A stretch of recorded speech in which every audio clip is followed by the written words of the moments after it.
Assalamualaikum warahmatullahi wabarakatuh. Halo, apa kabar sahabat ceritanya Taribon?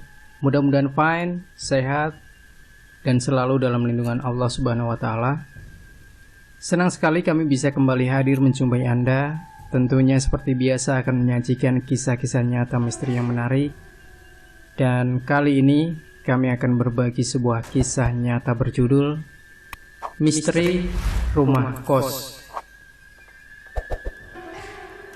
Sebenarnya aku tak mau menceritakan kisah ini. Bagiku menceritakannya sama saja mengulang lagi setiap detail pengalamanku di rumah itu. Dan kau tahu, itu bukanlah pengalaman yang menyenangkan untuk diingat. Tapi baiklah, kali ini aku akan menceritakannya.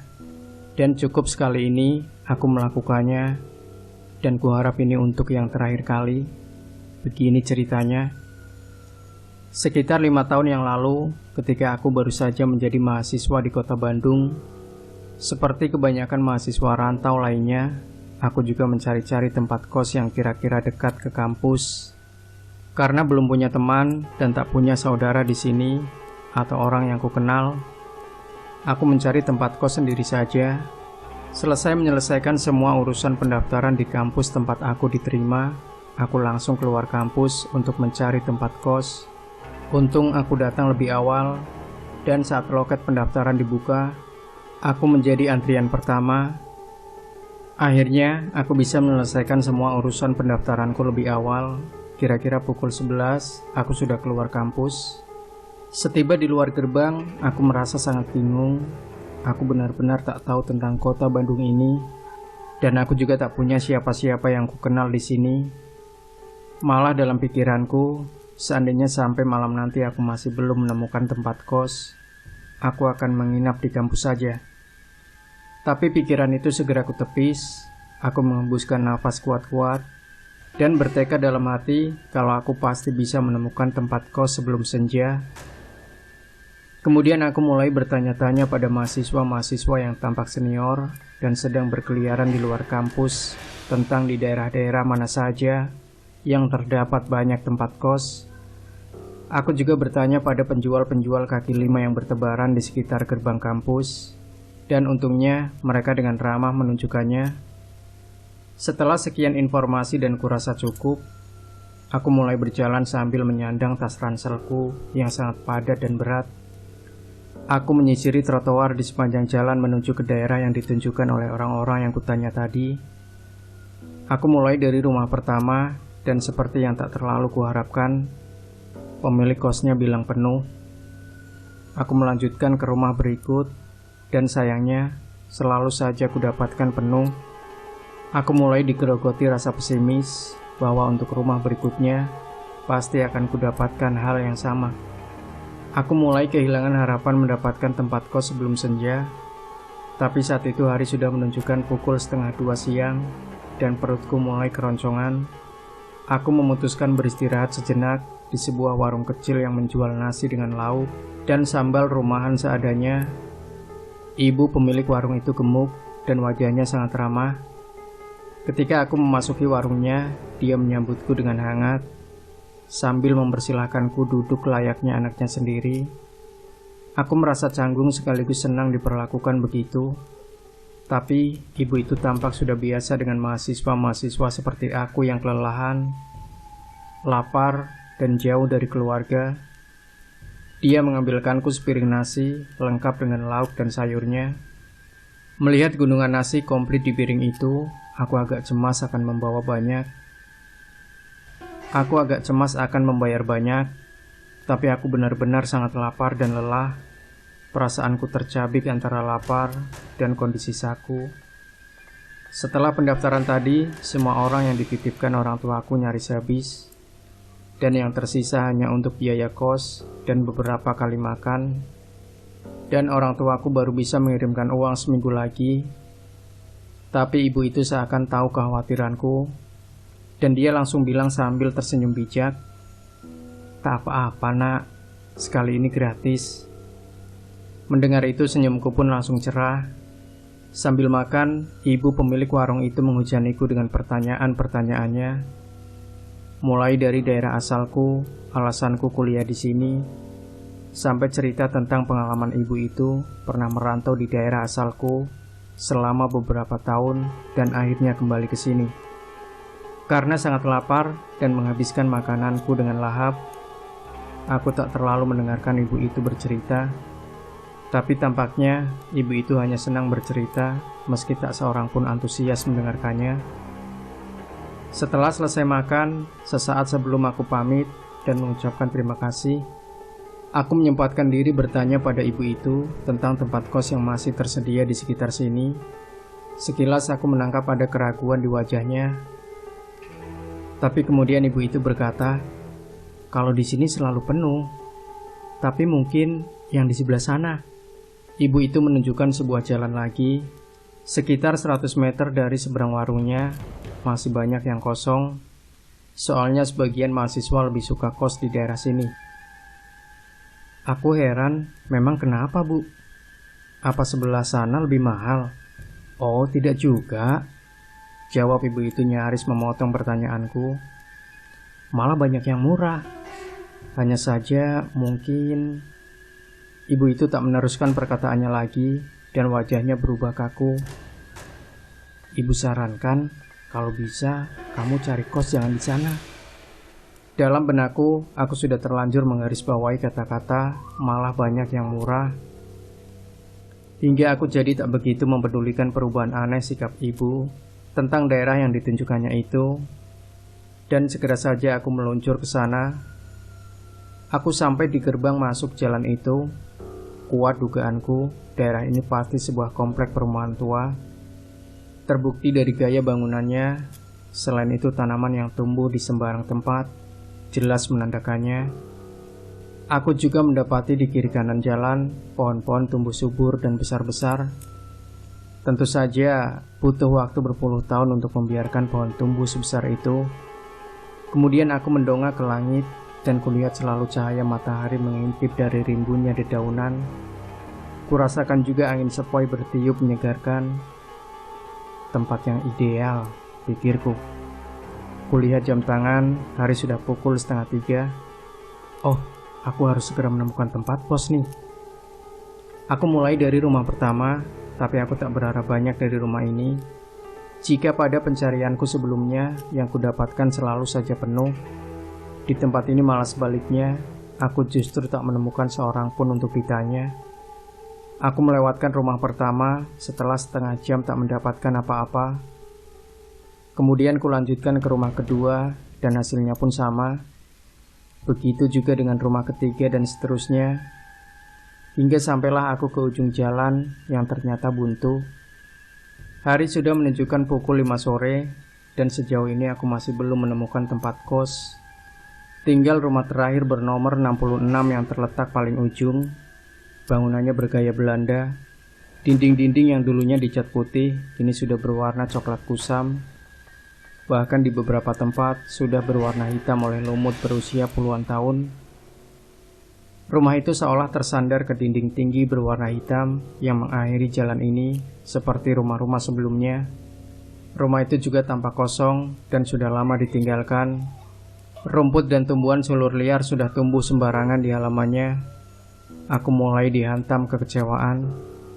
Sepertinya untuk mendapatkan tempat kos hari ini sudah tak ada harapan lagi. Aku memutuskan untuk kembali saja ke kampus dan melanjutkan pencarian besok. Tapi ketika aku berbalik, tiba-tiba seorang ibu-ibu keluar dari rumah itu. Rambutnya sudah semuanya putih dan dia memakai kacamata bulat tebal berantai. Tangannya yang kisut memegang gagang pintu dengan gemetar. Mau cari tempat kos? Tanyanya padaku dengan suara serak tuanya yang bergetar. Aku membalasnya dengan anggukan cepat antusias. Masuklah. Sebenarnya ketika pertama kali aku masuk dan kakiku menginjak halamannya yang terlantar, aku merasa ada yang aneh. Perasaan sedih, terasing, suram, dan tanpa harapan seperti berkecamuk menguar dari setiap sudut rumah. Tapi karena saat itu harapan untuk memperoleh tempat kos lebih besar dari apapun, aku mengabaikan perasaan itu. Khawatir akan membuatku takut sendiri. Ibu itu memanduku ke dalam. Ruangan tamunya kosong melompong, tak satu pun perabot mewah terpajang. Hanya lantai ubin antik berwarna suram. Dinding-dindingnya juga sudah kusam dan agak bau.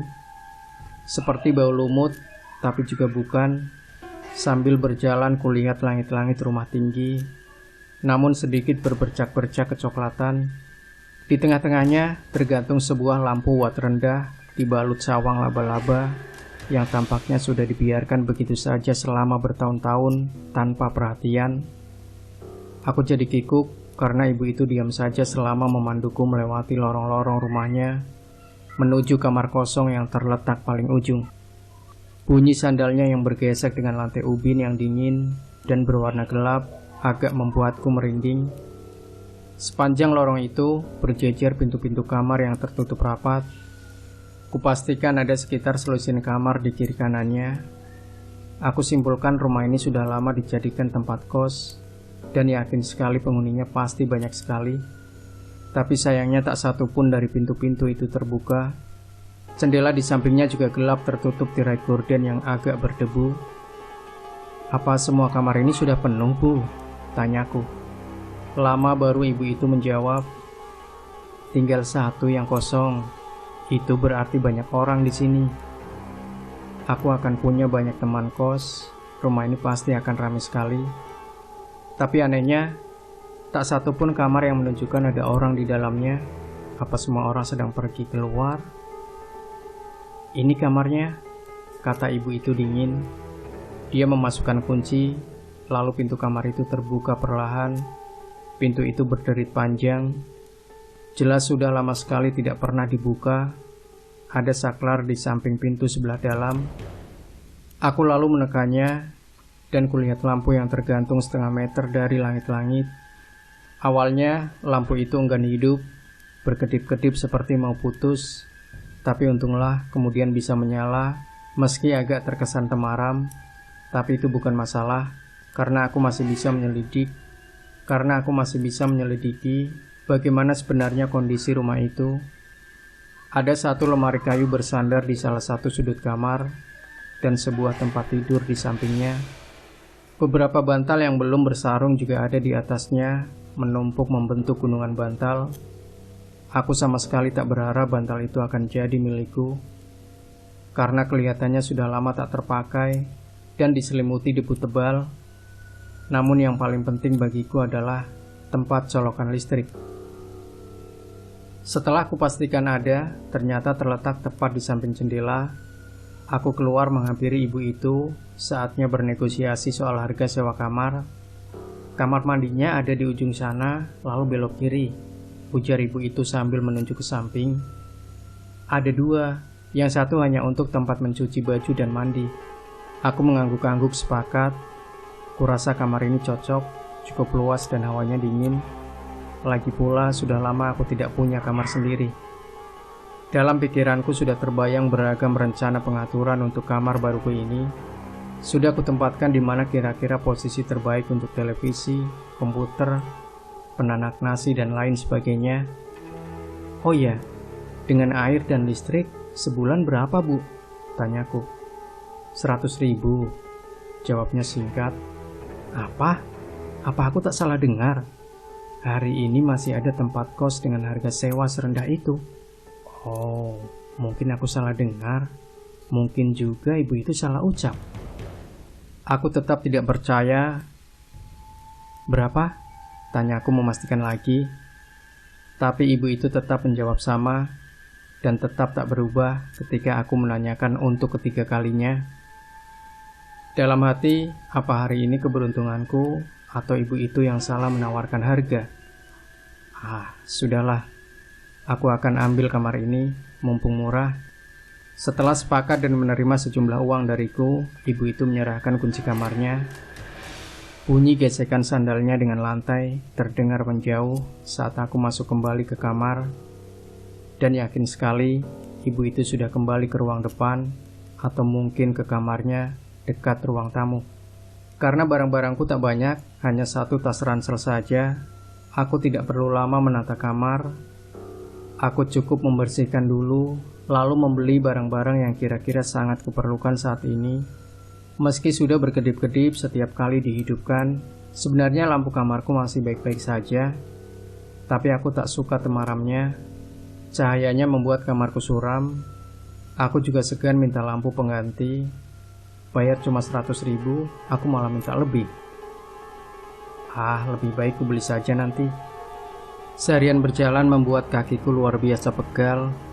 Ditambah membersihkan kamar, mengepel lantainya, dan melap bagian-bagian yang berdebu. Lalu menggeser-geser letak lemari kayu dan tempat tidur. Sempurna sudah meremukkan tubuhku. Kebetulan ibuku menitipkan alas kasur dan beberapa sarung bantal di ranselku. Jadi aku tak perlu memintanya lagi ke ibu tua itu. Setelah semuanya cukup bersih, paling tidak tempat tidurku sudah cukup nyaman untuk kutiduri. Aku memutuskan berbaring sejenak, sekalian menunggu maghrib tiba. Rasanya tak sampai beberapa menit, aku sudah tertidur pulas. Tapi segera saja terasa ada sesuatu yang membuatku tak nyaman. Gerah memenuhi kamarku, bertambah terus-menerus. Aneh, padahal sebelumnya sangat dingin. Aku ingin bangun tapi karena sangat letih, aku benar-benar tak berdaya, walau sekedar membalik tubuhku. Lebih anehnya, aku ingin membuka mata tapi tak berhasil. Pikiranku saat itu antara sadar dan tidak. Lalu tiba-tiba saja aku merasa takut. Sangat takut. Aku merinding dan gemetar ketakutan. Aku meringkuk, menarik selimut hingga menutupi kepala. Aku juga merasakan keringat dinginku merembes pelan dari sekujur tubuh. Yang membuatku lebih takut lagi, aku mendengar suara serak, mirip bisikan dan erangan, memanggil-manggil namaku. Suara siapa itu? Aku ingin bangun tapi tubuhku seperti lumpuh. Bahkan untuk sekedar membuka mata, aku benar-benar tak sanggup. Namun samar-samar dari celah mataku, aku seperti melihat sosok putih. Aku seperti melihat sosok putih berdiri menggantung di ujung kakiku. Tinggi, jangkung, dan berambut panjang. Kepalanya nyaris menyentuh langit-langit kamar, dan dia seolah menunduk menatapku. Aku ketakutan dan ingin segera bangkit, tapi sungguh aku tak berdaya. Aku juga ingin berteriak sekencang-kencangnya, tapi suaraku hilang. Tubuhku membeku dan gemetar, basah oleh keringat. Setelah berapa saat berjuang untuk membuka mata yang rasanya berjam-jam, akhirnya aku terbangun juga. Aku langsung bangkit dan memberanikan diri menatap ke tempat di mana sosok putih tadi berdiri. Aku tak mendapatkan apa-apa. Di sana cuma ada dinding kusam yang lembut. Sebagaimana semula, aku juga mengamati langit-langit kamar. Barangkali saja sesuatu itu telah pindah dan bergelantungan di suatu tempat di atasku. Tapi tidak, tak ada tanda-tanda telah terjadi sesuatu. Aku tak melihat gorden jendela bergoyang, atau mungkin daun pintu yang terbuka perlahan mengeluarkan bunyi derit panjang mengerikan. Tidak ada. Mungkin itu mimpiku saja. Toh aku juga sering mimpi horor seperti itu. Mungkin juga akibat kelelahan dan dalam tahap penyesuaian di tempat baru. Tapi suara bisikan itu, suara itu seperti nyata. Aku tak yakin itu sekedar mimpi. Dan anehnya, aku merasa suara itu seperti berasal dari dinding-dinding di kamarku. Aku melirik jam di meja belajar di samping tempat tidurku. Jam sudah menunjukkan pukul 6:30. Senja telah pasti lewat. Aku pun memutuskan mandi. Aku keluar kamar dengan membawa handuk dan perlengkapan mandi. Ketika aku menoleh ke ujung lorong, aku melihat sekelebat bayangan putih menghilang ke tikungan kamar mandi. Aku hanya sempat melihat ujung kain putihnya saja. Sesaat darahku berdesir. Apa itu? Mungkin itu teman kosku yang mau mandi juga. Aku meneruskan langkahku menyusuri lorong panjang menuju kamar mandi, sambil berharap dalam hati paling tidak ada salah satu kamar yang terang, menandakan ada penghuninya. Tapi perasaanku kian ciut ketika aku telah sampai ke ujung lorong dan tinggal berbelok ke kamar mandi. Tak satupun kamar yang hidup lampunya, semuanya mati. Satu-satunya penerang di lorong itu hanyalah lampu kuning watt rendah yang tergantung tepat di tengah-tengah. Alih-alih membuat terang, efek temaram yang dihasilkannya malah mendukung suasana horor yang menegakkan bulu kuduk. Lalu sosok yang ke kamar mandi tadi, aku memberanikan diri berbelok ke kamar mandi. Di depanku terdapat 2 kamar mandi, yang satu terbuka dan satu lagi tertutup. Dari celah di bawahnya, aku tahu lampu di kamar mandi itu tidak menyala. Tapi anehnya, aku mendengar suara siraman dan percikan air begitu gaduh. Kurasa seseorang di dalam itu sedang mandi habis-habisan. Dalam hati aku berujar lega, untung ada orang. Kukira aku sendirian saja di tempat kos ini. Senang dengan perasaan itu, aku langsung masuk ke kamar mandi di sebelahnya. Setelah menekan saklar lampu di samping pintu, ya, lagi-lagi lampu kuning. Aku tak suka lampu kuning, suram. Sabun putihku jadi berwarna kuning kusam. Aku sudah sampai pada setengah dan acara mandiku. Ketika aku sadari siraman-siraman air di sebelah kamar mandiku sudah tak terdengar lagi, aku berpikiran mungkin dia sudah selesai. Tapi aku tak yakin berpikir begitu, karena aku tak mendengar suara pintu dibuka. Seharusnya aku dengar, karena aku tahu pintu kamar mandi itu sudah cukup tua dan pasti berbunyi saat dibuka. Saat kukira dia benar-benar sudah keluar dari kamar mandi sebelah, tiba-tiba aku dikagetkan oleh bunyi sesuatu yang besar dan berat jatuh berdebam diiringi bunyi benturan ke benda keras. Pikiran burukku langsung menyergap. Siapapun itu yang di sebelah, sepertinya baru saja terjatuh, dan mungkin kepalanya terbentur ke sudut bak, lalu pingsan. Oh, aku berharap itu tak terjadi. Tergesa aku membersihkan dan membilas tubuhku. Setelah semuanya beres, aku keluar dan langsung menggedor pintu kamar mandi sebelah. "Kamu tidak apa-apa?" tanya aku cemas. Aku terus menggedor pintu. Setelah beberapa kali bertanya dan tetap tidak ada jawaban, aku benar-benar dilanda panik. Kurasa siapapun di dalam tampaknya benar-benar tak sadarkan diri. Mungkin kepalanya bocor atau tulang-tulangnya patah, dan darah membasahi lantai kamar mandi. Dalam pikiranku langsung terbayang genangan merah kental. Oh tidak. Ketika kuputuskan untuk menendang pintu itu, lagi-lagi ku dengar suara percikan air. Aku mengurungkan niatku. "Hei, kamu benar tak apa-apa?" Aku masih menunggu, tapi tetap tak ada jawaban. Suara percikan air itu malah terdengar sangat biasa, seolah sebelumnya tak terjadi apa-apa. Aku mulai kesal, ini keterlaluan kupikir. Aku sudah setengah mati mengkhawatirkannya. Dia malah terus saja menggayung air. "Jawab sedikit dong," gerutuku. "Kalau terjadi apa-apa, bagaimana coba?" Masih tak ada jawaban. Tapi suara percikan air itu kini sudah mulai berkurang, dan beberapa menit kemudian berhenti total. Tak ada lagi suara, hening menyelubungi udara di sekitarku. Kurasa dia sudah selesai dan mau keluar. Aku menunggu hampir 1/4 jam dan mulai merasa bosan. Tapi dia malah tak kunjung keluar. Pintu kamar mandi itu tak bergeming sedikit pun. Aku mulai curiga. Jangan-jangan dia memang terjatuh dan pingsan lagi.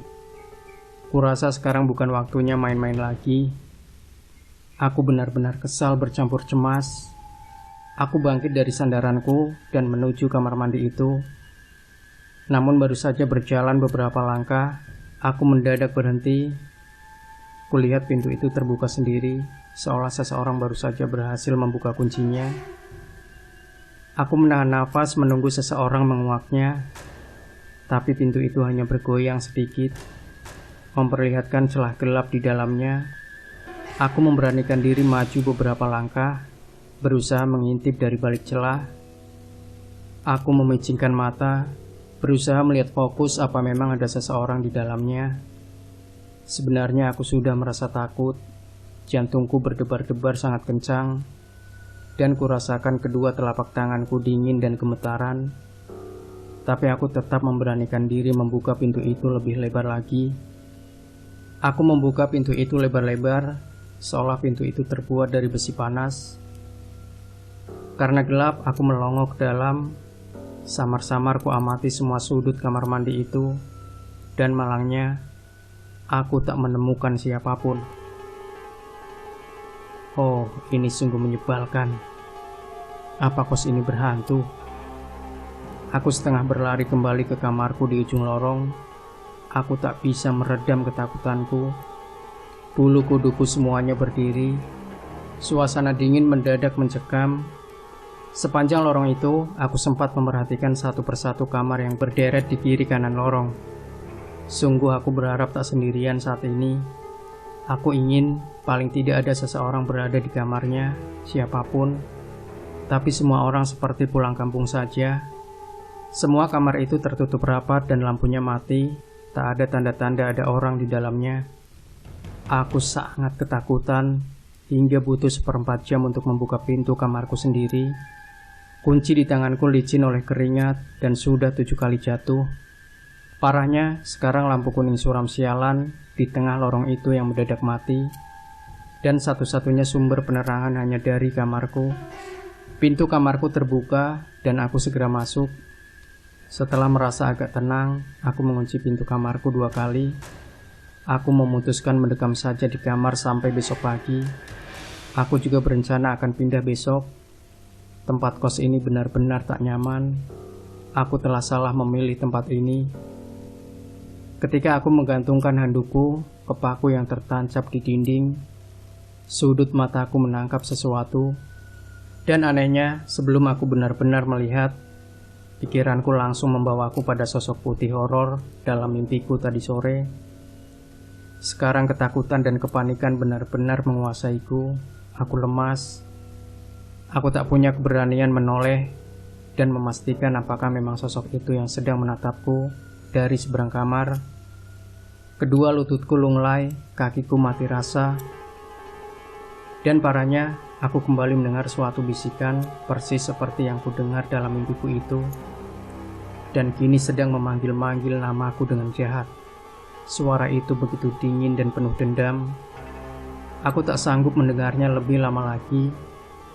Ini akan membuatku gila ketakutan. Aku langsung memutar kunci lagi dan menghempaskan tak peduli pintu kamar di belakangku. Sudat mataku menangkap sekilas sosok putih itu benar-benar berdiri mengambang di sudut kamarku. Dan kini seakan melayang pelan menuju ke arahku. Aku tak sanggup membayangkan sosok itu akan melakukan apa padaku saat jarak kami hanya beberapa senti. Oh, ini sangat mengerikan. Awalnya aku ragu menempuh lorong gelap di depanku, seolah aku akan menempuh jalanan kelam di tengah hutan, tapi aku tak punya pilihan lain. Tetap di dalam kamar, sama saja bunuh diri. Meskipun ujung lorong dekat dengan kamar mandi, tapi di sana ada pintu keluar. Aku ingin keluar dari tempat ini secepatnya. Aku berlari seperti orang kesurupan, berteriak kencang tanpa sandal. Dalam beberapa detik, aku sampai juga di pintu keluar di ujung lorong. Aku tak berani melirik ke kamar mandi yang gelap. Pikiranku sudah tak bersahabat. Bayangan-bayangan horor lainnya seperti sesuatu yang lebih mengerikan lagi sedang menunggu dari kamar mandi, mulai bermunculan di benakku. Ketakutanku menjadi-jadi. Setelah berhasil keluar, aku berharap ibu kosku mendengar teriakan histerisku tadi. Tapi tidak. Dia tidak muncul dari kamarnya. Kurasa dia tidur pulas. Sudahlah. Yang penting aku keluar dari tempat ini. Untung pintu depan tak dikunci. Sepertinya memang sudah tak terkunci untuk waktu yang sangat lama. Dan aku akhirnya sampai di halaman. Aku menyempatkan diri berbalik dan memandang ke seluruh bagian rumah tempat kosku itu. Kali ini aku benar-benar terkejut dan setengah tak percaya. Rumah tempat kos itu sama sekali gelap. Tak ada lampu dimanapun. Tetapi meski malam hari, aku masih bisa melihat jelas. Ternyata rumah itu tinggal puing-puingnya saja. Beberapa bagian atap sudah banyak yang bolong. Tumbuhan rambat liar tumbuh subur menutupi sebagian besar dinding yang berlumut. Ya Tuhan, apa yang sedang terjadi padaku? Sore tadi, aku masih menemukan tempat ini seperti rumah biasa yang ada penghuninya. Tak ada bekas ditelantarkan sedikit pun. Tapi sekarang pandanganku seolah baru saja disingkapkan, dan kusaksikan kenyataannya sungguh jauh berbeda. Rumah ini benar-benar tinggal puing dan hancur. Dibiarkan terlantar bertahun-tahun, hingga semak sudah tumbuh setinggi dada. Lalu siapa ibu kos itu? Aku tak mau repot-repot memikirkannya. Aku sudah sangat takut sekarang.